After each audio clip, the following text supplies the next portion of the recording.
अस्सलाम वालेकुम रहमतुल्लाहि व बरकातुहू। स्टूडेंट, ये हम जो लेक्चर देख रहे हैं इसमें चूँकि हम इंटीग्रेटिंग फैक्टर को डिस्कस कर रहे हैं और एग्जैक्ट डिफरेंशियल इक्वेशन को कैसे बनाते हैं, सवाल कैसे हल करते हैं। तो मैंने बताया आपको कि जब इंटीग्रेटिंग फैक्टर जो है, आप प्रीवियस लेक्चर पहले देख लें, उसके टोटल 4 रूल हैं। जब आप किसी सवाल को एग्जैक्ट बनाना चाहते हैं तो उनमें से 2 रूल हम पहले सीख चुके हैं, 2 अभी सीखने जा रहे हैं। तो स्टूडेंट, हमारा जो पहला सवाल है वो ये है कि अब सवाल कैसा है और हमारे रूल कैसे अप्लाई होते हैं। याद रखें कि सवाल की शक्ल यूँ होती है, यानी कोई भी क्वेश्चन जब दिया होता है तो आप उसकी शेप यूँ होगी। जैसे मेरे पास लिखा हुआ है mdx plus ndy equal to 0। इसका मतलब क्या है, पहले ये लाइन समझ लें। इसका मतलब यह है बच्चों कि अगर मुझे यहाँ पे कोई सवाल दे देता है 2x plus 3y into dx plus n की जगह कोई भी वैल्यू दी हो सकती है ना, दोनों की जगह 2x square plus y into d y equal to 0। तो सपोज़ ये वाला सवाल दिया हुआ है। इस क्वेश्चन में स्टूडेंट, ये जो x के साथ लिखा हुआ उसका नाम m होता है और जो y के साथ लिखा होता है उसका नाम n होता है। इसलिए हम जनरली इस सवाल को ऐसे लिखा करते हैं, ठीक है। तो पहला स्टेप ये हुआ कि हमें इस तरह का कोई भी सवाल दिया होगा, हम उसको ऐसे देख लेते हैं। अब जो रूल हैं हमारे पास, रूल हैं 4, उनमें से रूल नंबर 3 और 4 हम सीखने लगे हैं। तीसरा और चौथा रूल आप मेरी प्रीवियस वीडियो देख लें ताकि आपको पता हो कि पहले 2 क्या हैं। अब हम देखते हैं कि इससे हमें फ़ायदा क्या होता है। असल में हम इस सवाल को हल करके यहाँ से y का आंसर निकालना चाहते हैं, तो वो निकालने के लिए हमें, अगर सवाल एग्जैक्ट ना हो तो फिर हम उसे एग्जैक्ट बनाना पड़ता है और फिर वो सॉल्व होता है। अब आपका सवाल है कि जैसे एक सवाल आपको दिया हुआ है और कहा जाता है कि इसको इंटीग्रेटिंग फैक्टर से निकालो। अब मैं यहाँ से एक क्वेश्चन ले लेता हूँ आपको समझाने के लिए। जैसे मुझे यहाँ पे एक क्वेश्चन दिया हुआ है, लेट सपोज़ ये क्वेश्चन है हमारा x square Y minus 2xy का स्क्वायर। तो स्टूडेंट, ये सपोज़ हमें एक क्वेश्चन दिया हुआ है। इस क्वेश्चन का हमें कहते हैं कि इसको सॉल्व करो यूजिंग इंटीग्रेटिंग फैक्टर। ये सवाल है, हल करें। अब हमने इसको कैसे हल करना है इंटीग्रेटिंग फैक्टर करके। याद रखें कि ये जो रूल नंबर 3 है, पहले हम वो देख रहे हैं। उसका ये असूल होता है कि वो सिर्फ उन सवालों पे लगता है जो सवाल पहले से क्या हो, होमोजीनियस हो, ठीक है। हर सवाल पे नहीं लगता, होमोजीनियस पे लगता है। अब आपका सवाल है कि सर होमोजीनियस मतलब जिनकी डिग्री सेम हो। देखें, इसकी पावर 2 है, y की 1 है, दोनों मिला के टोटल डिग्री 3 है, ठीक है। पहले हिस्से की डिग्री 3 है। दूसरे हिस्से को देखें तो ये है, इसकी भी 3 है। y की ताकत 2 है, x की 1 है, टोटल मिला के 3 है। इसको देखें, x की ताकत 3 है, इसमें भी देखें x की 2, y की 1। तो इसका मतलब है ये सवाल होमोजीनियस है। तो अगर ये होमोजीनियस हो तो ये रूल लगता है। अच्छा, रूल क्या है?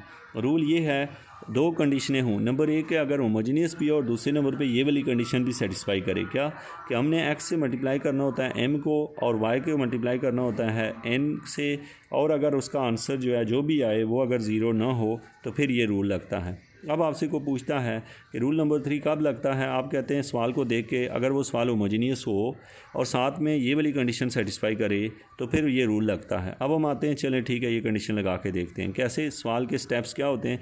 सबसे पहले जो सवाल हमें दिया होता है स्टेप 1 में, उसमें से हम m और n ढूंढ लेते हैं। m क्या होता है, जो dx के साथ लिखा होता है, जैसे x square Y minus 2xy का स्क्वायर। और जो n होता है वो होता है, जैसे n जो है वो दिया हुआ है यहाँ से माइनस के साथ दिया हुआ है, x cube minus 3x square y. ये मुझे m और n ढूंढना है। स्टेप नंबर 1 में ये मिल गए। अच्छा, स्टेप नंबर 2 में मैंने इस m के साथ बच्चों मल्टीप्लाई करना है x को। किससे? x को। जब मैं x से मल्टीप्लाई करूँगा तो यहाँ पे आ जाएगा x cube y minus 2x square y का स्क्वायर, ठीक है।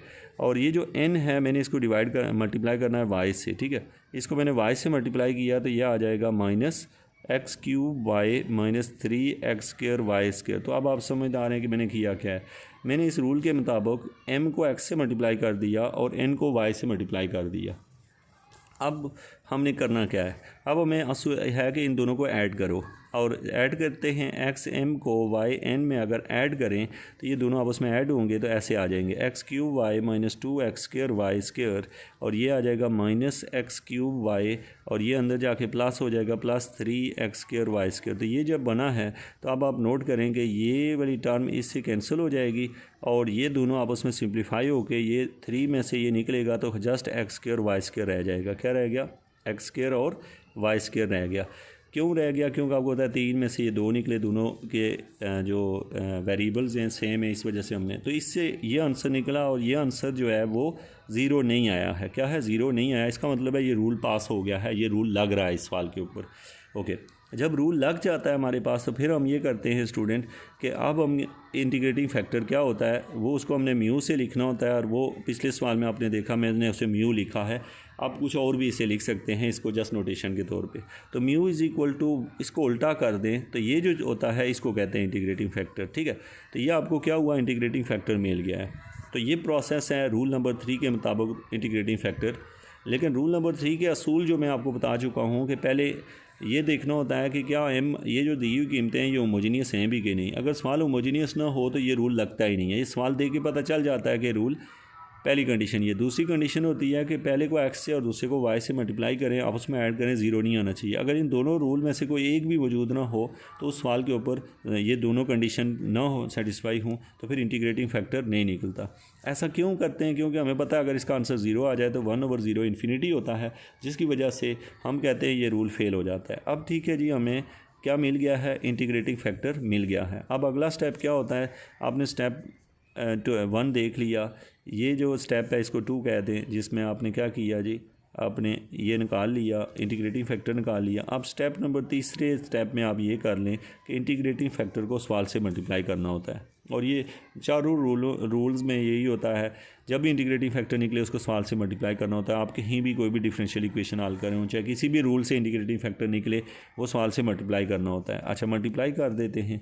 जब मैं इसके साथ इसको मल्टीप्लाई करता हूँ तो ये ऐसे आ जाएगा सवाल। आप जो ऊपर क्वेश्चन लिखा हुआ है, मैं एक दफ़ा फिर से क्वेश्चन लिख लेता हूँ और उसको इससे मल्टीप्लाई भी कर देता हूँ। ये हो गया x² y²। इस क्वेश्चन में आ गया x² y माइनस 2xy का square dx minus 1/x² y का स्क्वायर 1/x² y का स्क्वायर, और साथ में लिख देता हूँ x³ minus 3x² y into d y equal to 0। क्या किया?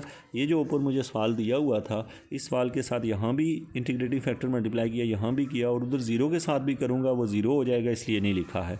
अब मैंने यहाँ पे तीनों के साथ इंटीग्रेटिंग फैक्टर मल्टीप्लाई किया, इसके साथ भी, इसके साथ और ज़ीरो के साथ, चूँकि ज़ीरो हो गया तो नहीं लिखा हुआ है। अब स्टूडेंट इसको जितना हम सिंप्लीफाई कर सकते हैं उसको सिंप्लीफाई कर लेते हैं। ये जब इसके साथ डिवाइड होगा स्टूडेंट तो ये बन जाएगा, देखें x² से कट जाएगा तो यहाँ 1/y बचेगा, माइनस यहाँ पे x² y² जब होगा तो यहाँ बचेगा, एक तो 2 बचेगा और एक नीचे x बचेगा। अब आप सिंपल मल्टीप्लाई करके देख लें कि ऐसे ही बचता है। ये इससे मल्टीप्लाई किया, फिर इससे भी किया तो ये बचा है, आगे आ गया माइनस। यहाँ पे क्या हो गया? देखें, मैं x² से x² y² से डिवाइड करूँ तो ये आ जाएगा x/y का स्क्वायर, और ये जो है ये बन जाएगा माइनस। यहाँ पे बच्चों आ जाएगा मेरे पास, इससे जब डिवाइड करूँगा तो यहाँ आ जाएगा 3 तो आएगा ही आएगा, एक x² से कट जाएगा, नीचे खाली y बचेगा। ठीक है, क्या बना? 3/y। जब मैंने इसे डिवाइड किया तो ये बन गया। अब स्टूडेंट हमें चूँकि ये सवाल अब एग्जैक्ट बन चुका है, विदाउट चेक किए एग्जैक्ट है ये, क्योंकि इंटीग्रेटिंग फैक्टर के बाद सवाल वैसे ही एग्जैक्ट हो जाता है। अब हमें पता है जो भी सवाल एग्जैक्ट हो तो उसको हल कैसे करते हैं, उसका डायरेक्ट ये फार्मूला होता है कि हम ऐसे लिखते होते हैं m/dx plus n/dy equal to c, ये फार्मूला होता है। अच्छा, इसमें रूल क्या होता है? m, ये जो नया m निकला है वो होता है, यहाँ पे मैंने लिख दिया m की कीमत क्या है जी? 1/y माइनस 2/x dx, ये लिख लिया, और प्लस डाल के n की कीमत, यहाँ से वो कीमत लेनी होती है। ये वो वाले m n नहीं है जो शुरू में लिए थे, ये नए वाले हैं जो अभी बने हैं इंटीग्रेटिंग फैक्टर के बाद। इसमें से n वो लेना होता है जो फ्री फ्रॉम x हो। x से फ्री मतलब इन दोनों में जिसमें x नहीं होगा वो लेंगे, जैसे इसमें x मौजूद है ये हम नहीं लेंगे।